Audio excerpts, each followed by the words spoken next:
Hello दोस्तों, नमस्ते। आज आपके साथ मैं थोड़ी सी कोविड की कुछ दूसरी चीज़ों के बारे में बात करना चाहता हूँ। बहुत सारी बार हमारे घर में कोई न कोई एक कोविड ग्रस्त हो जाता है। घर के बाकी लोगों को कोई सिम्टम्स नहीं है, लेकिन डर के मारे वो लोग भी अपने आप को क्वारंटाइन तो कर ही लेते हैं। कुछ होते हैं कि जो शायद बिना उसके भी अपने आगे पीछे जाते हैं, कोई दिक्कत नहीं। अभी जो हम बात करेंगे कि यदि आपके फैमिली में कोई एक ऐसा व्यक्ति है कि जो कोविड पॉजिटिव हो गया और उनको सिम्टम्स हैं, और जबकि आपको कोई सिम्टम्स नहीं है लेकिन आप उसी घर में साथ में रह रहे हैं, तो हमें क्या थोड़ी सावधानियां और क्या करना चाहिए उसके बारे में मैं आपको थोड़ी सी कुछ सलाह सूचन देना चाहता हूं। पहली बात तो यह है कि जो भी अगर कोविड ग्रस्त मिल जाते हैं, कोविड यदि उनका आरटी-पीसीआर टेस्ट पॉजिटिव है, तो सबसे पहले तो उन्हें टोटल आइसोलेट करना पड़ेगा।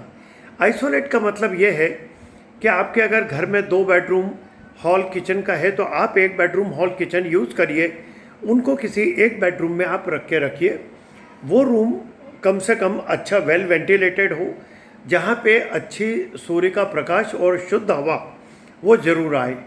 अगर वो एसी है तो भी उसको एसी, जैसा मैं हमेशा बोलता हूँ कि हम चाहें तो एसी बिल्कुल ही नहीं लगाएं, या लगाएं तो आधी खिड़की दरवाजे सब खुले रखें और अपना पंखा ज़रूर यूज़ कर सकते हैं। एसी का टेम्परेचर 26 से नीचे किसी भी सूरत में होना नहीं है। ये तो उनका हो गया। अब जहाँ तक उनके रूम की साफ़ सफाई, उनके बेड की साफ़ सफाई और वो हैं, उनके लिए जो भी कोई एक व्यक्ति, चाहे अगर आप स्वयं हैं तो बाकी घर के लोग भी अपने आप को क्वारंटाइन करके रखेंगे। ऐसा नहीं है कि आपने उनको तो आइसोलेट कर दिया और आप पूरी दुनिया में घूम रहे हैं, नहीं। आपको भी पूरे 10 दिन तक, मिनिमम 10 दिन आपको क्वारंटाइन तो रहना ही पड़ेगा। और वो जब आप 10 दिन क्वारंटाइन में हैं, आप डायरेक्ट संपर्क में उनके कम से कम आइए। जब कभी भी आप उनको मिलने के लिए अंदर जा रहे हैं रूम में, चाहे खाना देने गए, चाहे उनको कुछ मदद करने गए, जैसे उनका टेम्परेचर या पल्स ऑक्सीमीटर से उनका पल्स और ऑक्सीजन सैचुरेशन देखना हो, या उनको खाने का कुछ पूछना हो, उनकी और कोई तकलीफ़ हो रही है उसे ऑब्ज़र्व करने के लिए जो मिनट या 2 मिनट के लिए हम अंदर जाएंगे, तो घर में हम पीपीई तो नहीं उपयोग करेंगे, लेकिन पहला तो डबल मास्क, और उनमें एक मास्क 100% N95 लेवल का होना चाहिए, जो संपूर्ण रूप से आपकी नाक से लेकर सब कुछ कवर करेगा। आपकी आंखों पे आप अपना चश्मा लगाइए और प्रॉपरली आगे शील्ड लगाइए। जो आजकल शील्ड मिलती है प्लास्टिक की बढ़िया वाली, वो अच्छी शील्ड लगाइए। अगर हो सके तो ग्लव्स पहनिए और उसके बाद आप रूम में जाओ। रूम में जाके उनको रोज़ देख लो, दिन में 3-4 बार जाके देखो उनका पल्स ऑक्सीमीटर से। पल्स ऑक्सीमीटर में आपको पता है कि पल्स और ऑक्सीजन सैचुरेशन देखना है, उनको टेम्परेचर कैसे लेना ये उनको सिखा दो, ताकि वो अपना रिकॉर्ड करते रहें। आपको उनकी मदद के लिए और उनको थोड़ा कीन ऑब्जर्वेशन रखना ये बहुत ज़रूरी है। उनको सांस लेने की कोई तकलीफ़ तो नहीं है, उनको फीवर तो नहीं है, या उनको हाथ पैर बहुत ज़्यादा दर्द तो नहीं हो रहे हैं, कहीं वो बहुत ज़्यादा डिहाइड्रेट तो नहीं हुए हैं।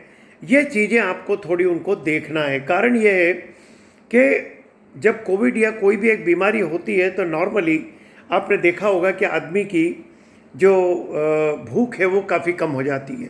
कोविड इन्फेक्शन में भी भूख काफ़ी कम हो जाती है, और थोड़ा डर के मारे, थोड़ा एप्रीहेंशन के मारे भी आदमी कुछ खाता नहीं है। तो हम ये चाहेंगे कि आप उनको प्रॉपर नरिशमेंट दीजिए, उनको प्रॉपर हाइड्रेट करिए, और अच्छा खाना, नाश्ता, दूध वगैरह जो भी उनको देना है समय पर उनके रूम के बाहर ट्रे में रखकर उनको दे दीजिए। और उसके बाद आप बाहर निकल के अपने ग्लव्स वापस तुरंत डिस्कार्ड करिए। आपको जो वो है सब कुछ सैनिटाइज़ करो, सैनिटाइज़ करके फिर वो करें। अंदर का रूम भी जो है दिन में 2 या 3 बार अच्छे लाइजॉल टाइप के फ्लोर वॉश से आपको पोता लगाना ज़रूरी है। और जहाँ जहाँ आप सैनिटाइज़ कर सकते हैं अच्छे सैनिटाइज़र से, खास करके उनकी जो भी प्लेन सरफेस है, उनके साथ जो आप इक्विपमेंट यूज़ कर रहे हैं, चाहे वो थर्मोमीटर हो, चाहे वो आपका पल्स ऑक्सीमीटर हो, चाहे उनके साथ आपने कुछ थाली वगैरह यूज़ की हो, जो भी किया हो उसको प्रॉपरली वो करिए। उनके कपड़ों के लिए एक बास्केट आप अलग रखिए, ताकि वो जब भी अपने ड्रेस चेंज करें वो बास्केट में डाल दें। आप अपने ग्लव्स से ही उस बास्केट में कपड़े निकाल के उनके कपड़े हल्के गर्म पानी में थोड़ा वो फिनाइल और वो डेटॉल डालकर, सॉरी फिनाइल नहीं, डेटॉल डालकर उन कपड़ों को हल्के गर्म पानी में डिटर्जेंट के साथ गला के रखिए। उनको प्रॉपरली जब वो हो जाए 1 घंटे तक रखने के बाद तब उनको अच्छे से धोने की ज़रूरत है। अब पेशेंट की केयर जो कुछ, जैसे चादर बदलना है तो रोज़ एक बार उनकी चादर बदलना है। चादर भी प्रॉपरली बदल के जो चादर है उसको भी आपको धोने के लिए, जो मैंने दूसरे कपड़ों के लिए कहा वही उनके लिए भी करना पड़ेगा।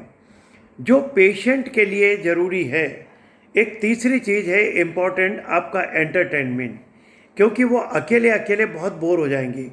तो आप कोशिश ये करिए कि उनके रूम में कुछ ना कुछ एंटरटेनमेंट, लाइक आपका मोबाइल हो सकता है या आपका टीवी हो सकता है, जो उनको एक अच्छा एंटरटेनमेंट दे। जब उनकी इच्छा हो लगा लें, जब उनकी इच्छा ना हो आप न्यूज़पेपर और मैगजीन्स उनके पास रख सकते हैं। आप वीडियो कॉल करके उनके साथ बातचीत कर सकते हैं दिन में 3 से 4 बार, और उनको ऐसे ही थोड़ा मोटिवेट करिए कि यार आप गाना गाओ, कुछ बातें करो, कुछ ये करो। उनके दिमाग में कोई भी प्रकार का टेंशन ना रहे, वो आप देखिए। जहाँ तक उनकी दवा देने का सवाल है, प्रॉपरली उनको समझाइए। आप वीडियो कॉल पे या ऐसे बात करके भी, और जब आप अंदर जाते हैं तब भी उस बात को आप इंश्योर करिए कि प्रॉपरली पेशेंट अपनी दवा ले रहे हैं। आप उनकी जो भी रिकॉर्ड करते हैं, चाहे उनका टेम्परेचर, पल्स ऑक्सीमीटर में आपने उनका पल्स और ऑक्सीजन सैचुरेशन, उनको जो भी दूसरी कंप्लेंट्स हैं या नहीं हैं, एक जनरल ब्रीफ समरी जैसा बनाकर आपके जो ट्रीटिंग डॉक्टर हैं उनको रोज़ एक बार ये पूरी समरी भेजिए, और उनके साथ बात करके आप उनका प्रॉपरली मॉनिटर करवाइए। डॉक्टर से एकदम फ्री नहीं बैठें। आप उनको फ़ोन करके बोलिए कि सर मैंने ये लिख के आपके लिए समरी भेजा है, आप एक बार देख लेना। डॉक्टर अपने हिसाब से उनको उनके फुर्सत के टाइम में वो देखेंगे और आपको उसका जवाब लिखेंगे और आपको बता देंगे। तो आप उस हिसाब से अपना प्रॉपर पेशेंट की केयर, पेशेंट का हाइजीन जो सबसे ज़्यादा ज़रूरी है, उनका न्यूट्रिशन और उनके साथ बातें करना। दूसरा जो मैंने आपसे बात करी, उनके दवा प्रॉपर हों, उनके साथ आपका जो ऑब्जर्वेशन है कि उनको कोई भी तकलीफ़ यदि कंसर्निंग लगे, जो कंसर्निंग चीज़ों में अगर आपको कहूँ तो एक तो उनका टेम्परेचर, बहुत ज़्यादा एक्यूट बॉडी पेन, या उनको सांस लेने में तकलीफ़, यदि ये कुछ है तो आपको अपने डॉक्टर से कंसल्ट करके उन्हें शायद हॉस्पिटलाइज भी करना पड़ेगा। लेकिन अगर हॉस्पिटलाइज करने की नौबत ना आए और सब कुछ नॉर्मल चले, तो जो मैंने आपसे कहा उतनी चीज़ों को अगर आप ध्यान देते रहेंगे तो आप बहुत आराम से हो जाएगा। ये तो हुई आपके पेशेंट की बात।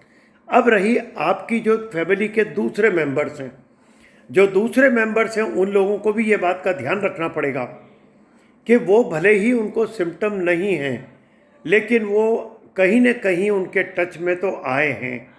कहीं न कहीं वो वायरस अपने घर में इधर उधर हो सकता है, वी डोंट नो। तो इसलिए हम पूरे फैमिली को उस वक्त मिनिमम 10 दिन, और यदि पॉजिटिव आ जाए तो 15 दिन क्वारंटाइन होना बहुत ज़रूरी है।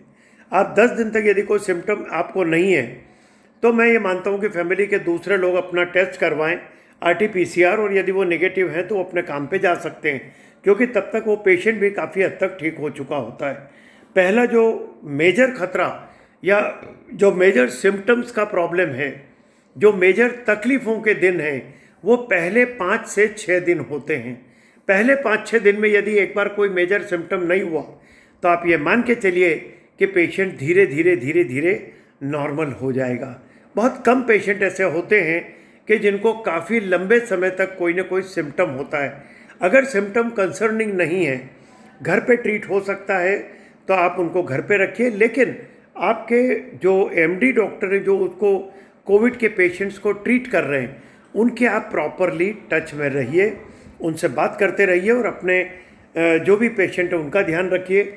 आप अपने खुद की साफ़ सफाई, अपने घर की साफ़ सफाई, प्रॉपर सैनिटाइजेशन, हर दिन हर चीज़ को प्रॉपर सैनिटाइज करके रखिए।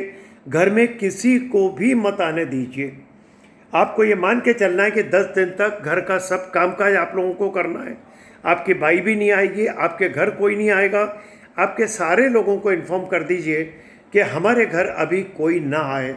तो अगर आपने अपना बचाव कर लिया, आपके पेशेंट की केयर कर ली, और जैसा मैंने आपको आपकी खुद की सावधानी, घर का हर आदमी जाके उनसे अंदर बात नहीं करेगा, कोई एक व्यक्ति जाएगा, और जब वो जाएगा तो डबल मास्क, शील्ड और चश्मा लगा के, ग्लव्स पहन के जाना, पूरा उनका अच्छे से काम करना, और वापस सब बाहर आके सैनिटाइज करके उनको जो है अलग रखना।